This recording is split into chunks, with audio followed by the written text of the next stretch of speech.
So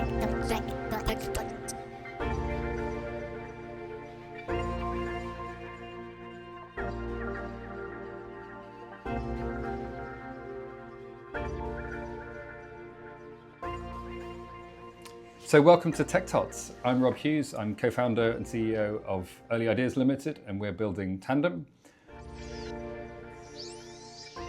AI in learning tech is an arrival technology, that it just kind of has gradually permeated things without sort of a deliberate choice to adopt. The more rapidly new innovations come to you, the less capable you are of kind of dealing with them and dealing with them. What if we no longer make stuff up in our brains because we can just ask for something to be made up for us? What do we lose? I don't really know the answer, but it worries me. What we found is that a lot of those folks just do this work in the absence of deep understanding of children or learning, or both of those things. Parents have to be much more engaged to understand it, because it changes quickly. Kids have more opportunity to choose and move in a new direction, pretty quickly now. And so you just have to be way more curious and part of it. Addictions to devices that are sometimes designed to be addictive. Right. So it's not our fault necessarily. Right. But they're getting in the way. Yes. Well, they replace those other things that you mentioned. Kids don't have digital lives and analog lives. Right. They have lives. Yes. And in their lives, these technologies are kind of playing a bigger role than ever. Not all digital experiences are created equal. Yeah. They have different purposes and places and so forth.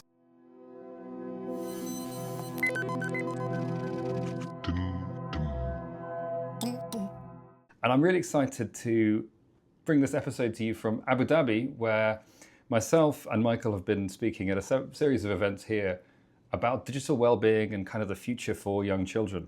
So I've got an amazing guest here who's Michael Preston, who is the Executive Director of the Joan Gantz Cooney Center at Sesame Workshop. I hope I've got that right. You got it perfectly right. For you. And we're going to have a kind of wide-ranging conversation about the work you do to try and bring some of the kind of approaches and thinking that's guided Sesame for these 6 decades or something? Yeah, we're in our sixth. To kind of digital technologies and the next generation of content and tools and toys. So maybe we can just kick off with please just introduce yourself and tell us a bit about what you do at the center. Sure, thank you very much. It's really nice to be chatting here. It's funny that we're doing it in Abu Dhabi, a place that neither of us is from. We just happen to be here together, learning a lot. So I work, as you said, at the Joan Gantz Cooney Center. I've been my entire career from pretty much the beginning, from my second job really, where we intentionally ended up in this space, have been in some combination of education and technology, which has changed a lot in the 25 years or so I've been doing it, of course. But I have got into it because I was always very interested in both of the things. Like learning and technology were two things I always was very drawn to. So when I first graduated from college and moved to New York City, the internet was arriving in public schools. New York City is unique in that it has so many kids, in the United States. It's the biggest school district. It has about 1 million students. In that era, it was about 1,200 schools. It's more like 1,700 now. But there was this massive opportunity to do something for kids. It's a very diverse district. It's kids from all different kinds of backgrounds, nationalities, cultures, languages, and also lots of economic disparity. And so it's this giant experiment to try and serve all these kids on some level. The internet felt like this, arrival of something really new and promising, but nobody knew what to do with it. Sounds familiar really with where we are now. Doesn't with it? AI. Yeah, it's just, what does it say? History rhymes. Yeah. But anyway, so that was how I got my start, and then I did a whole series of job moves and went to graduate school in cognitive psychology to learn how to measure learning, to define and measure learning. But anyway, I joined Sesame in about 6 years ago. The Joan Gantz Cooney Center is a lab, an R&D lab inside Sesame, so subsidiary nonprofit of Sesame, the big nonprofit that makes the TV show that everybody knows. But Joan had this vision for how to take the emerging media of the day. It was not quite emerging in the 60s, but it was everywhere. And it was not used for teaching. Julia Child taught her first cooking class on American television in 1965, which is around the time Joan and her friend Lloyd had this kind of cool idea of what if we did something like this for children. and the rest is kind of history. But the center, named after her, is pretty much based on the premise that we can continuously ask that question of how to use today's emerging media for kids' learning. And so what we do is we kind of go out into the world and support other entities, companies, big and small, nonprofits, whoever, to send our kids in design and pull on the research like Sesame does, and then try and make something that kids really love and want to do and will benefit from in some way. Amazing. And it's such an interesting kind of time to be doing that, I guess. I guess it's always an interesting time, but it feels like it's particularly like this Even inflection more point. interesting. Yeah. Yeah. And can you tell us a bit about going just straight into that? Like, what does designing right for young children look like? Like, what are the sort of principles that people like Tandem who are building need to be thinking about? It's a good question. I think, I'll confess up front that I'm not a designer. I have actually, my career, I've waded into areas that I don't know a whole lot about. I mean, I do have some expertise, but it's not all the expertise. And what I've enjoyed the most, I think why I was drawn to learning technology kind of work in the first place, was that I like to be educated all the time about new things. And I've realized that the discomfort I feel when I know less than everybody else is actually fun and stimulating for me. And it's nice being out of your depth sometimes, just Yes, enough out of your just depth. Enough, You've got to be able to swim exactly. to the shore sometimes, Exactly. or have a mate with you. But yeah, exactly. And I like to learn from other people, to like draw on their expertise and to pulling on the tandem theme here, to learn alongside somebody who knows more. Yeah. And so what we do in practice is to kind of find expertise. So, for example, we're doing a literacy initiative right now in our product lab, and so we have a postdoc and a literacy expert who's more advanced in her career, who are the kind of core team that focus on science of literacy, science of reading, as a kind of core discipline. But then we also have, technology and interaction design kind of expertise, and other kinds of elements that all kind of come together. Also just a whole child kind of perspective, which is a very Sesame quality, right? So understanding the kid in a very fundamental way, a developmental way, social and emotional learning kind of way. And so how you bring all these things together into one space. And it still also goes back to the original Sesame model, which is the media have to be engaging for the kids to be excited, to enjoy it, to pay attention to it, so that you then have the opportunity to teach. And so the marriage of those two things, right? I mean, so Sesame is a very blatant example of they were basically adopting the techniques of commercials. They were selling things, and game shows that were just kind of ridiculous, and sort of silly, flashy bells and whistles. And so elements of those show up in a lot of, if you look at early Sesame Street episodes, especially the commercials are for letters and numbers, right? Yeah. And it's over the top. It's meant to be sort of slapstick and very overtly funny, so kids think it's also funny. So in that time and for that format, that's the thing that works. That was groundbreaking, and it meant that the kids would watch to the end. There was even at the same time when Sesame launched, there was a formative research team that would test content with kids. Actually, I was a graduate student intern at Sesame 20 years ago. Wow. And I was taking VHS cassettes of Elmo content out to schools and stuff to sit with pre-testing kids. Pre-testing it to see if they liked it, see what they took away from the content. So you've kind of touched on expertise in terms of getting real kind of deep subject matter expertise. You've touched on kind of collaboration and engagement. I wonder if you talk a bit more about that, because I know that was the thing you've been talking about here, is this co-design with young people, not for young people, which is what we're trying to do too. Yeah, and so I talked about how Sesame is highly collaborative in the sense that there's a multidisciplinary approach to make it fun. I mean, hilarity, clever, good music, and good writing, etc., alongside the research team and so forth. And then with kids show up in the work. Kids are featured in the show. We do formative testing.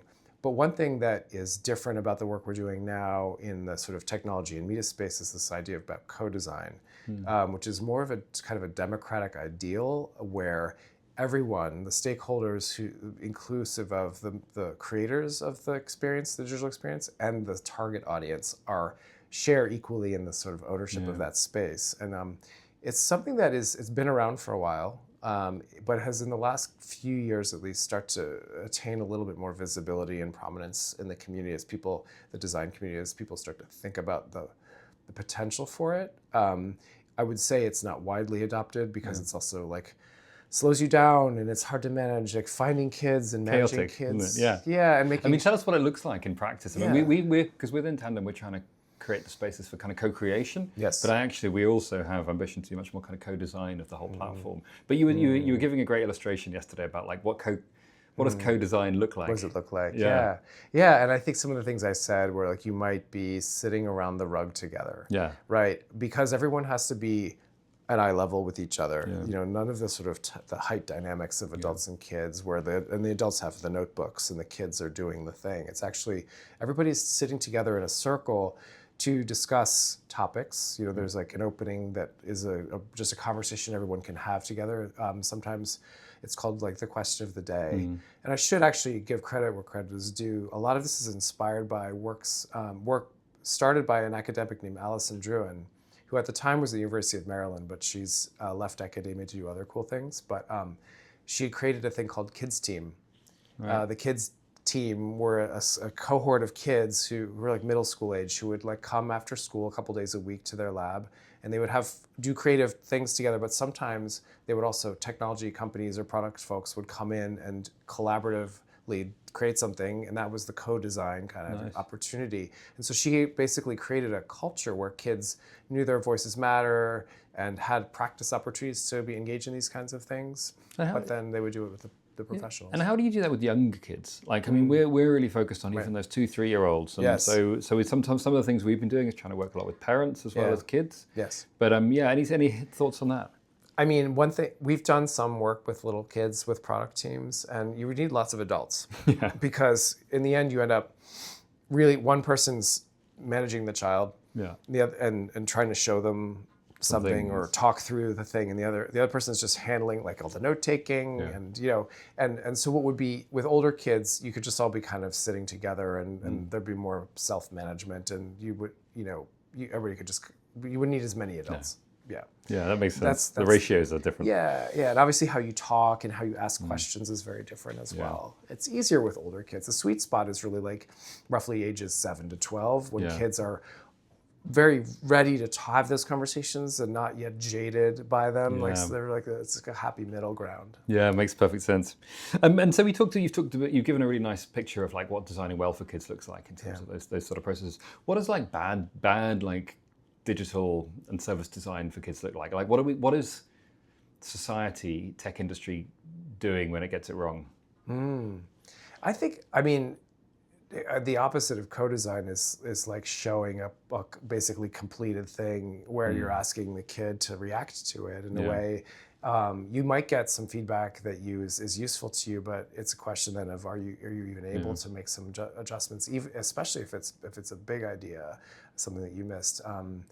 You're almost like, do you like it or do you love it? You know, at that point in the thing, but in the process. But you know, you close off a lot of opportunity, I think, which is the problem. The whole point of co-design is that before a lot of decisions get made, you have a lot of leverage in those conversations, and kids may say things to you based on the unique insights they have from their position. That things that you hadn't considered, you know, that change. The best feedback we get from co-design sessions with people who are actually making something is I've never thought of that, or that really changed how I thought about what kids' experience in this app could look like. And that could come from a kid. It also could from, like in my literacy example, it could come from our postdoc who says teachers really want X, Y, Z in their dashboard. So if you're not getting the data out of this for the teacher, they're going to not get the utility that they really want. That it's hard to come by. So co-designing with educators is also possible, but similarly, there are a lot of aha moments. You should be getting a lot of aha moments that your imaginings of a child would never yield. Makes perfect sense. And I guess the other thing I would add is I think bad design is like design that doesn't really think about the kids' well-being. I mean, it's such an obvious thing, we shouldn't need to say it, but when we think of some of the digital sort of tech out there and some of the like content that's on YouTube and things, it's not designed with any intent other than like like retaining attention and selling advertising. So I think that's we sort of forget about that end of the market, but it's probably a big part of like what kids' digital lives look like. Right, kids by and large, their experience is attention grabbing rather than for their benefit. Right? I think it's interesting. In the U.S., like we don't think as much about protection. I mean, parents are anxious, but like this idea of like child's rights is a very the UN, Convention on the Rights of the Child as the it US applies. is not a signatory, famously. We're not a signatory, famously, right? We somehow managed to carry on. Yeah. But this idea that children have rights and that they are entitled to protection, provision, and participation, right? That there's idea that their ideas, they're sort of... They have intrinsic value. Intrinsic value, exactly, that we don't necessarily think about that. But yeah, the business model is sort of against the principles of well-being, right? Wow. And so where you're given control and agency and you're kind of led into why this is the way it is, It's fascinating, isn't it? It's easy to always think from the perspective that we've maybe grown up in or that we live in, and there's a lot of different differences around that. I want to take us on to like how the world's changing, and I think one of the things that's the reason we set up this podcast is a sense that it's changing really fast. I wondered if you could just share your insights about like how do you think AI technologies are kind of changing childhoods and the kind of products and services that you work on. It's interesting because AI is, at least for most people, a new thing, right? And it has started partly because it's accelerated to the point where it's deployed more easily and can quickly transform a product experience, whether it's kind of under the hood and imperceptible or it's part of the actual experience is actually directing a Gen AI tool to do something for you. We've been living in algorithmically suggested content for a long time versus the more active thing. You and I were talking about this earlier, but a scholar I really admire, Justin Reich, talked about how AI in learning tech is an arrival technology, that it just kind of has gradually permeated things without sort of a deliberate choice to adopt. Yeah. Whereas adoption technologies are like, oh, I'm going to go now try this new thing and see how it works in my context. And so I think that kids are similarly, maybe less aware even than we are. It's just, this is how this thing works now, without necessarily reflecting on it. And because it advances quickly, 3-6 months from now, it will be a different experience, like the next model. There are many more models ahead that we haven't yet seen that are already in development. And so what that will do for us surprises everybody on some level. Yeah. And so how do you wrap your head around that? A friend of mine reminded me recently of Future Shock, which is a book that a mentor of ours had everybody read. But basically, and that was written in like the 70s when the rate of change was somewhat different from how advances are made now. But this idea that the more rapidly new innovations come to you, the less capable you are of kind of dealing with them and dealing with them. Exactly. And I think now it feels more than ever.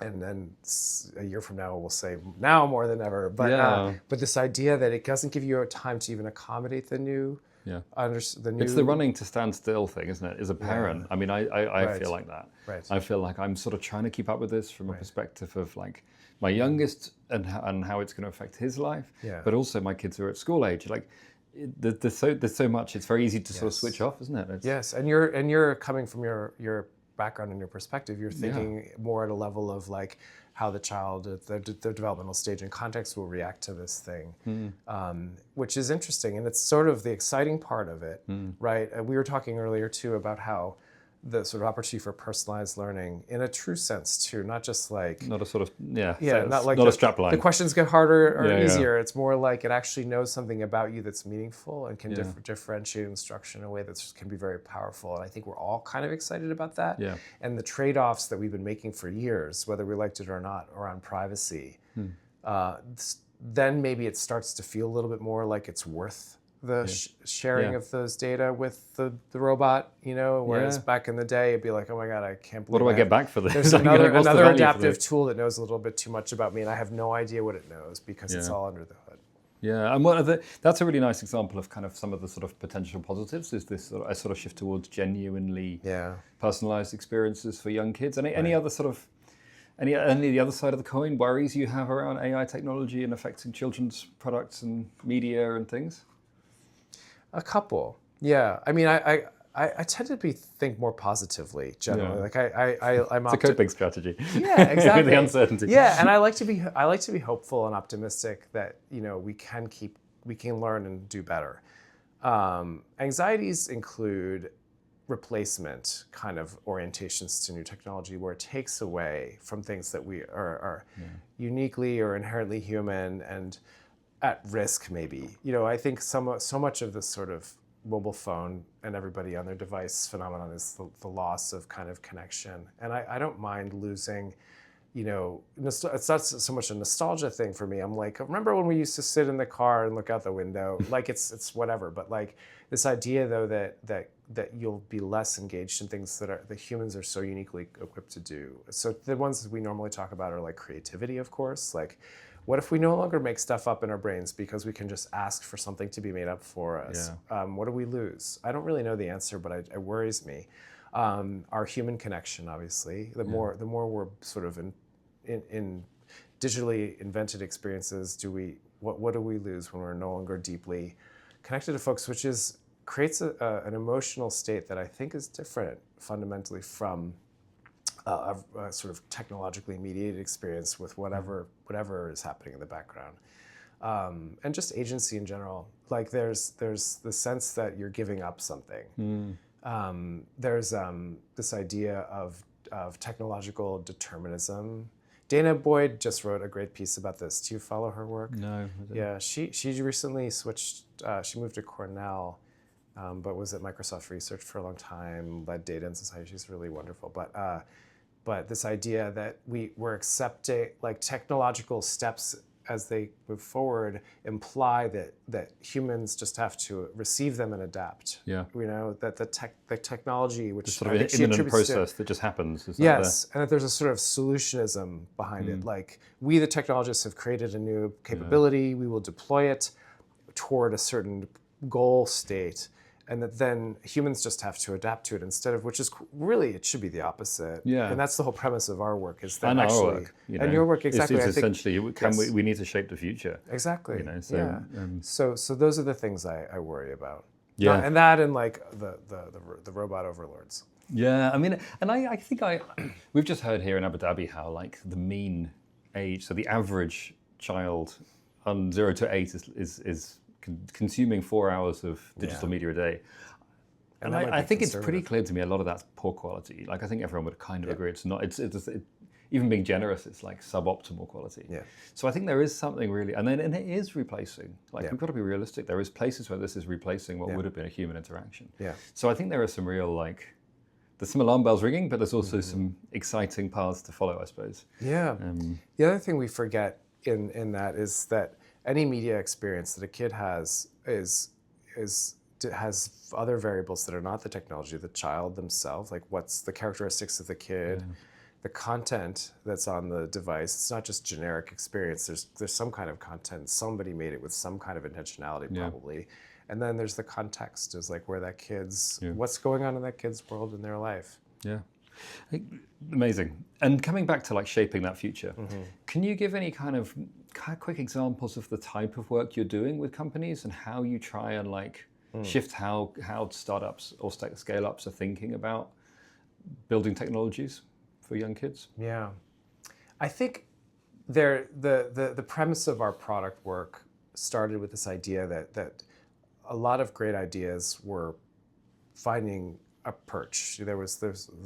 Our work a little wired to make new things. The economy is kind of set up for new ideas and funding experiments and trying new things that can be, even if you're purely driven by profit or market share or whatever, you're still trying to do something special that will get attention and hopefully do something productive that's worth continuing. But what we found is that a lot of those folks just do this work in the absence of deep understanding of children or learning or both of those things. Yeah. And it seems sort of cheeky to say that, but I think there's a lot of I think a lot of them would accept that probably, wouldn't they? Yeah. It's a lot of good intentions and a lot of like, I went to school, I was a kid. Let's what could go wrong? But I think, and it's also though, I think they would like more expertise, but it's hard to find. It's like you don't have time, you don't have money, you don't know who to ask or how to engage with that part of the world. And so the idea was to create in our work easy opportunities, not easy, but like to appropriately sized opportunities, right? No company's going to be Sesame Workshop, a 50-year-old nonprofit that has an annual ritual of doing this deeply and intensively and slowly, so that everything we know is guaranteed to have the impact we intend it to for diverse kids everywhere. So what do? So we do this sort of like bring in the expertise on the domain you're working in, on the whole child model, and we'll bring in kids so that it's really awesome and engaging. And you know that before you make lots of decisions, and it's harder to course correct. So that's the premise of the work we're trying to do. So you bring in companies quite early, yes, and you'll work sort of hand in hand with them, yes, to help kind of bring those perspectives. Right. I mean, we get to know them and what their goals are, and then we can kind of, it's not a prescription, but it's like here's the things that we think, and we collaboratively arrive at a thing. And we've worked with startups of one person. We've worked with big product teams or small product teams generally in big companies. Like it doesn't really matter. We work with nonprofits. It's not like when we say it's like an incubator or something, it really can. It's just early stage ideas are the key, because then you have the most leverage. Makes perfect sense. And I want to take us to one of the things we've talked a bit about. Is this idea of this is sort of attention economy. And we've talked a bit about this over the last few days, and you talked about this yesterday at the Digital Wellbeing Symposium, about this dilemma or balance between kind of maintaining, attracting, keeping kids' attention, so you're actually engaging them through a digital technology, and the kind of the way that so much of our current technology is just singularly focused on keeping eyes on screen, keeping attention, and how do we find the right balance on that? Yeah, it's true that is the mode of a lot of the design tactics, right? Is to keep you in it. And it's so interesting to think about that now, because Joan, for whom our center is named, said famously, it should be better known actually than it is, but if you're a Sesame fan, you've read about this, but she said that what the most interesting that can happen with regards to the show is what happens after the television is turned off. Yeah. And there was this idea that and the reason the show is designed for co-viewing, where a caregiver and child watch together, the scripts are written such that there's a track for each, right? There's this sort of multiple voices kind of way of experiencing it. Two audiences. It's designed for them. So parents are laughing at jokes that the kids are not getting, and it's kind of helpful. And the guest stars, who are famous people that the kids wouldn't register. Like the best sort of pantomime of things that has jokes that resonate with different groups in the audience in the theater as well. Exactly. It's probably very much grounded in those ideas. And so the idea, though, is that, in fact, there was even talk in the early days of making a separate show or separate set of resources for parents that would help them kind of make sense of what happened, because underneath all of Sesame Street is a curriculum. And the curriculum varies year to year based on priorities, like what the experts say is most needed, and different ways to kind of reach kids. But the whole point was to kind of carry it on after viewing. And I guess that was in an age where there was no endless channel. Right. When it was generated, it was the show. Yeah. And there was that bit of airtime. Yeah. And so you were making the most of that bit of attention. Yes. And actually you weren't trying to maintain it. Whereas now the digital world has just showed so different. Like, yes. How is Sesame looking different going forward? Like, that's a good question. What's the vision for the future when is TV dying? Right. Has it? Yeah. As a business model, it's become very precarious. So Sesame as a future, in a future state, is still something we're forming. I mean, I think it's helpful that Sesame is Sesame Workshop, and originally Children's Television Workshop for its first several decades, and then rebranded. But the idea that we constantly adopt, we play with the new things and think about how to best serve kids, and then experiment with the new modalities to see where the places are. I mean, Sesame, when it was CTW, had a computer group in the 80s, that was working with PC technology and CD-ROMs and that kind of stuff. And so there's always been kind of an orientation to let's try the new thing and see what we can do with it, where we can take kids' experience a little bit further. And we do partner and do a lot of digital production work, so you can encounter us in various spaces. Our reach is still, from a video perspective, YouTube is still our number one distribution tool, just in terms of the number of kids we can reach, both in the US and globally. And then from an apps, like a gay interactive perspective, the web is still really big. And I think this is true for PBS Kids too. Right. lots of families put their kids on the internet, the web, and then they play their games there. So for us, it's about really just trying to reach as many kids as possible. So when PBS was, the public broadcasting in the US was the way when we launched. In fact, PBS launched a year or two after Sesame launched. There were public television stations in the 60s, obviously, but there wasn't like a national production body like PBS and distribution network. And so you could, even in the early days, test the effects of Sesame on kids based on the geographic regions where they had it's public like a perfectly designed sort antenna. of stepped wedge trial, rolling it out in different geographies. Exactly. And so it was terrestrial in that way. But now, of course, media is pervasive every which way. And so there's like, you can't. So there's a bit of reimagining to be done of the future Sesame. Right. So we have a lot of reach potential, but also we're competing against everything. Yeah. So when we launched, like when I was growing up with Sesame in the 70s, there were only like 3 or 4 kids TV shows, and that was, when they were done, that was the end. And now there's how many channels of TV? Exactly, only a few, right? And so it was a different world. And now, not only we're competing against kids media, we're competing against all media.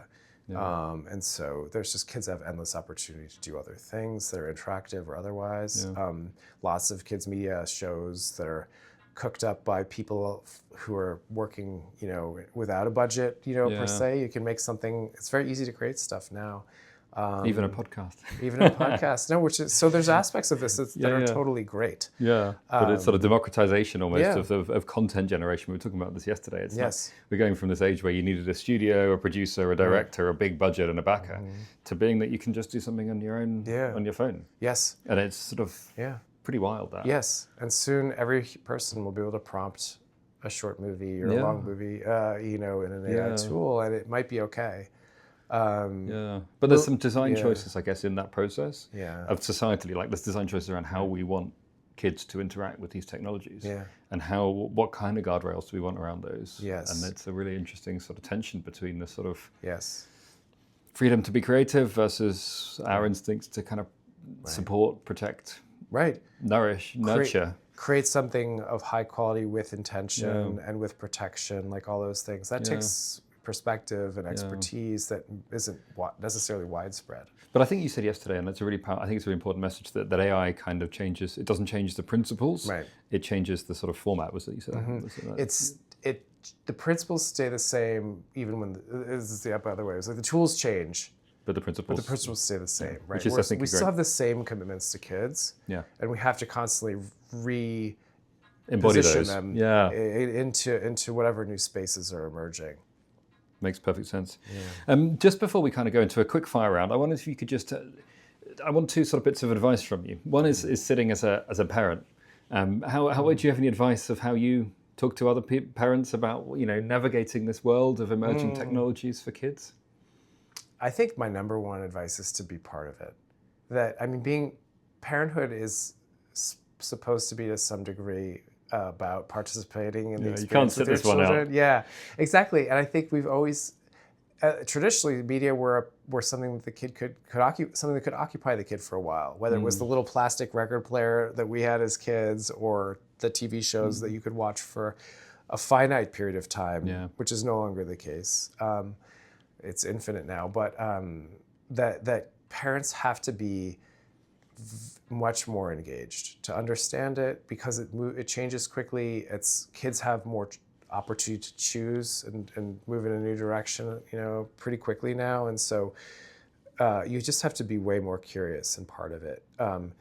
And where you see a lot of friction is just misunderstandings and kind of like parents' anxiety about kids' media use and their, the lack of like being in sort of a shared experience with their kid, which is hard, right? I think like you don't want when your kids are little to be completely at sea with the experiences they're having. And so that's stressful. And other research I find so interesting is like how parents are kind of in their own media ecosystem, right? We're all stuck in some sort of digital place of our own making. And kids too. And so there's a kind of what happens when you look up from your media and your kid's doing something and you haven't really like assessed yourself, much less them, and it creates a strange dynamic in homes. And so I think you have to like get ahead of that. Yeah, there's a bunch of uncomfortable things, and I think one of the really uncomfortable things around kind of the digital lives of young kids is that they relate to our own digital lives as well. Yes. And I definitely find myself sometimes feeling bad, and I think importantly feeling bad. Like sometimes most parental guilt's terrible and should be, but I think occasionally it's useful to be reminded that actually I should just put the phone away or the tablet away, and let's just do something silly and build something with a cardboard box or whatever. But our own addictions to devices that are sometimes designed to be addictive. Right. So it's not our fault necessarily. Right. But they're getting in the way. Yes. You know. Well, they replace those other things that you mentioned, like making a meal together, or doing something creative with a cardboard box, or just going outside. Totally. Yeah. And it's really interesting. I mean, one of the things that's been really striking here with the conversation we've been having the last couple of days has been this really clear sense that like kids don't have digital lives and analog lives. Right. They have lives. Yes. And in their lives, these technologies are kind of playing a bigger role than ever. Yes. So and they don't see that distinction. So it's not we don't have the right language almost for it. Yeah. I feel like we need a better lexicon for talking about this You're stuff. right. And it's like, how do we even communicate about it? It's so different sitting for 4 hours watching endless stream of attention-grabbing videos to playing a game together on a phone that's related to something you then go and do out in the garden, or that's related to you planning an activity together and thinking and being creative or drawing and taking a photo of a thing. You know, they're a world apart, and we can't lump those together as like both screen time. It's so simplistic. Yeah, we don't have the words. Yeah. I think you're right. It's true. Sonia Livingstone says the digital world is the world. Yeah. And so that's how kids are. Exactly. But not all digital experiences are created equal. Yeah. They have different purposes and places and so forth. But also, like, I think this is partly why the well-being conversation we're in right now is so helpful, is because it zooms out from the sort of tactile, good or bad, and exactly, and the designed aspects of it, but to recenter the person, the kid, and say, here are the states we hope kids would be in from an emotional perspective. Here's what we hope for kids. This goes back to my principal's comment. Like, if at least as a parent, never mind what society says, you know, you can have certain hopes for your kid, and then if you can kind of figure out how to translate those things into experience, it asks a lot of us. And so it's not rocket science, but it also is different. Yeah. Like, you know, like the fact that so much is designed to take time and attention means you have to be careful with it.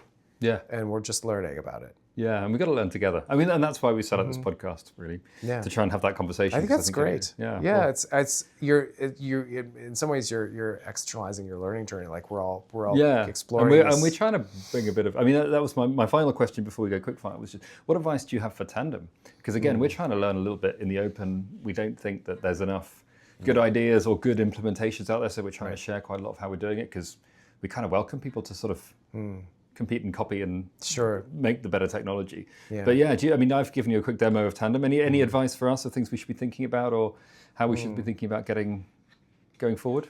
I think it's fun for me always, like I alluded to at the beginning, to see something new. And so I really enjoy just having an experience of your design, right? Because you were able to walk through thoughtfully why you made all the choices you made around, even the onboarding experience was kind of fun, right? Like to explain what it is and how you get to kind of customize the experience was really neat. And I think that it's helpful to explain what you're doing, show your work. I think it gives families a lot of comfort to be sort of treated seriously and given choice and context, and kids deserve that as well. So that was fun. And I appreciated the intentionality of the simplicity, that like it's not meant to kind of like bewitch or accelerate you to the thing. It really was like, you get to make some choices now. So I think that felt very child-centered to me.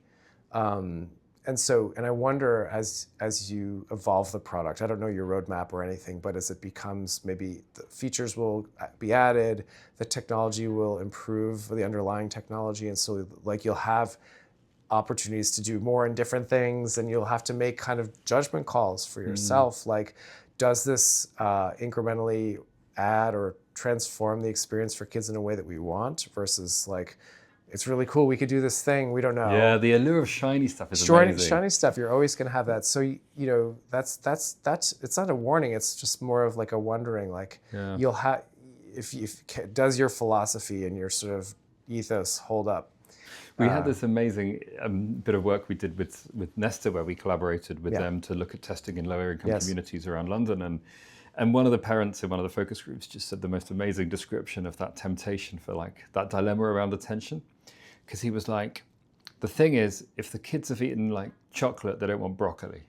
And he's like, and all these kids, all my kids, they're all on chocolate all day. Like YouTube is chocolate. He's like, so you guys are kind of broccoli. And he's like, and he made us think about this dilemma of like, okay, so we've got to keep to what we think is going to be really good for kids. But actually, it's no good building something that kids don't want to play with. So it's got to be just engaging enough. So at the time, the version we were testing had no sounds in it. It had very, very simple, much sort of less fun actually UX, and we hadn't introduced our robots Tan and Dem, and so we moved a long way from that. But we basically, our basic sort of philosophy was, well, we're going to be the sort of broccoli dipped in a little bit of chocolate, right? And so it's got to have enough there that kind of catches that appeal, because there is this world that people are living in that is around optimizing for their attention, right? And so we try and sort of surf that, those sort of find the balance. The balance is the other. I think it's great to be just transparent about it and own it. But also, kids are savvy. I think kids know they probably don't feel good if they have chocolate all day. And that they may be looking for alternatives, especially if they enable them to do things that they otherwise can't. Like which is often having time with their people, the adults around them, or other kids. Like kids, we know attention is such an important thing. So. Exactly. That's very like affirming and encouraging advice. So it's good. It's fun to see you you're at the bottom of the mountain. Yeah, exactly. Fun. Super. Okay, finally a quick fire round before we wrap up. So a Sharpie, pen and paper, or a stylus and a tablet? Oh gosh. Not the stylus and tablet. I'm just not into the digital writing thing. Yeah. No, thank you. My daughter, pen and Post-it note. I like it, but I like a pen that has some real like ink. Yeah. I want a bold line. Okay. Sharpie's in some ways too much. Yeah, okay. But a ballpoint is annoying. I want something that's like, I don't know, like a cup. Like what about like a nice fountain pen? 7.7. Yeah, that's blobby. I want something that I want consistency, but I want it has to be thick enough that I can really like get some solid line out of it. Excellent. Is that picky? I don't know. No, it's a good precise answer. Yeah. If we are, we've been hearing from colleagues here from Australia about this kind of impending smartphone ban in Australia for under 16s. Where do you sit on the fence on that? Is it a good public policy or bad public policy? Bad public policy. And why? I think it ignores kids fully, and I think it shows us like a deep misunderstanding of what role phones play in the lives of kids, and I think. I also agree with teachers that it's an attention suck and that it's like hard to manage in schools and classrooms. And the management of devices at scale like that is really hard. Like in the cases in New York City where schools had phone bans in place, they would have like the equivalent of an ice cream truck outside the door, and kids would have to pay the ice cream truck guy $1 or a couple dollars every day to mind their phone. This is before schools were operationalized with like pouches or whatever. You get these unintended consequences sometimes. So the binaries are hard. We heard about the burner phone in the sock. Totally. Or the burner phone and the phone in the putting sock. Putting a Palm Pilot in the bag and then keeping your phone or whatever. Yeah, there's a lot of that. So I think I would say the answers are not easy, but it has to. I think it's better for communities if they can come to some sort of understanding about it and an agreement about what works. It's messy. I've heard of, and you don't want each teacher to have to make up their own thing, but I've heard interesting stories where teachers would be like, your phone sits with me, or you can decide if you want to leave it here or you want to have it at your desk. But if you're using it at your desk and you're distracted by it, I'm going to take it away. And so there's a way of accommodating the different things. Yeah, giving kids some agency and some say in the matter is helpful. Yeah, I don't have any answers, but I think that the binaries are wrong. Yeah, it's meant to be a quick fire round, but I tend to agree. And I think my concern is actually as much that it's like unworkable as well. Totally. And I think that because it's unworkable, it then sucks out it takes up all the airtime for us conversation about what regulations do we need. Right. And to me, that's about, I would ban like addictive features like snap streaks and things. Right. And I would probably, you want to look at features like endless scroll and say, is that a healthy feature? Yeah. And then I think you also need to look at like data. What data do we require? Like when we release a drug, we require post-trial implementation data. We require like the drug company to track it. Yeah. If this is a sort of another technology that's affecting health and well-being, we should say to companies, you can release your thing, but here are the data we want you to share. Right. And I feel like that might work better. That's the bit that kind of, really focuses my mind. Yeah. Okay, I'm going to keep us moving because we're running on. I have two last questions. Are we heading for an AI utopia or dystopia? If you had to, which side of the fence the are answer you is on? yes. That's fair. That's a good answer. You going to elaborate at all, or are you just going to sit that? It's hard, isn't it? It's hard. I like I said earlier, kids, I'm optimistic about all of these things, but there's always risks for terrible. Yeah, I agree. I mean, I think we probably need to keep spending more time thinking about it and shaping it. Is my short answer. Final question. Can you tell us about what is your first memory of interacting with digital technologies? Oh, mine's an easy story. My father worked for Bell Laboratories in New Jersey, and we had a computer in our house, when that was unusual. He brought home basically a big Unix box, and so there was not even really there wasn't a graphic interface. It was all like, what did it do? Not much that I wanted to do. When I was a kid, I was in elementary school, but basically, and it would you would put the phone receiver in these two rubber cups and use the audio dial up to the server, which was in his office. But I remember being able to play games, online games like Hunt the Wumpus, I think was one of them. But basically, you're basically looking to find a beast. And there's no graphic anything. You're just told what you see, and then you type in a command, and you get something back. And so over the time you're on a piece of paper, you're kind of drawing a map of where you think you might be. Sort of fascinating. It's totally cool. Digital and non-digital into kind of interesting. Maybe we need to get back to some of those. Yeah, sort of things. It was very cool actually. It was creative. It was and using all you could do at that moment. And then eventually you could do PC Paint. But it was a green, still was green lights on a black screen, so that it was just different textures rather than actual colors. I remember that little turtle thing you could program on the BBC microcomputers and draw. Exactly. That was one of my first ones. Yeah, so I had fond memories. And I think what I'll say, and it's the defense of that era, is that mostly what you could do is program a computer back then. I remember typing out my first ELIZA program, the fake psychotherapist program, which I had gotten in a book of basic programming. Yeah. And I was I don't know, maybe I was 11 or 12, I forget. But the idea that I was started off with was that computers were tools to do creative projects with. And then as computers became more powerful, then they just became kind of entertaining. And so for me, the whole through line of my career is really how can we make sure the kids see these as tools that serve their interests and needs. And so in my professional work, that's pretty much been a North Star. And that is a perfect moment to wrap up. And thank you so much for coming on the podcast. Thank you. I hope we'll have you back on in the future. I hope so. We'll be able to keep talking about kind of how this fast-moving area is continuing to evolve, no doubt. Thank you. I really enjoyed it. And I'm excited for the future for you, too. Thank you. You've been listening to Tech Tots by Early Ideas Limited.